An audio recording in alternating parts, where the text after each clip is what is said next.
అంత ఘోరంగా చేసిపోయారు. నేను ఎట్లా బతకాలి, నేను ఎట్లా ఉండాలి? నా పైసలు బాయే, యాత్ర చేసిన రొట్టెల పైసలు బాయే, చిల్లర పైసలు బాయే. మా ఆయన చచ్చిపోదు, నా బతుకు ఏముంది చూపించిపోరి. నేనైతే ఎట్లా అంటే అట్లా చచ్చిపోతా చూడు. మీ పేరు మీద బాగుండే చూడు. ఎవరు ఉన్నారో వాళ్ళు వచ్చి నా బతుకు తేరి చూపియాలి. మంచిగా ఉండేది చూడు.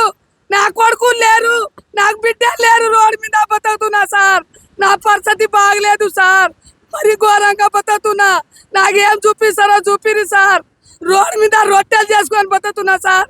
నా కొడుకులు లేరు సార్. కలెక్టర్ ఆఫీస్కి పోయి ఆడుకొని వచ్చినా సార్. నేను అంతా రోడ్డు మీద బతుకుతున్నా సార్. నా పరిస్థితి బాగాలేవు సార్. అన్ని కూడా కాలలో కూడా పడ్డా. నేను పెద్ద సార్ కాలలో పడ్డా కూడా ఆగలేడు. వచ్చి దన వేసి మా ఆయన లోపల దొబ్బిర్రు సార్. నా బతుకు ఎట్లా, నేను ఎట్లా బతకాలి, నేను ఎట్లా సావాలి? వచ్చి చూసిపోరి. ఎవరైనా పెద్దోళ్ళు ఎవరో, ఎమ్మెల్యే ఎవరెవరు వచ్చిర్రో వచ్చి చూసిపోరు సార్. నా బతుకు తేరి చూసిపోరి. సావాలా నేను బతకాలా? ఎట్లా చెప్తారో అట్లా రారి. నేను మాత్రం బతకను సాయంత్రం దాకా. మీరు ఎట్లా చేస్తారో వచ్చి చెప్పరు సార్. మా బతుకు తేరు ఎట్లా ఉంది? రోడ్ మీద బతుకుతున్నావు.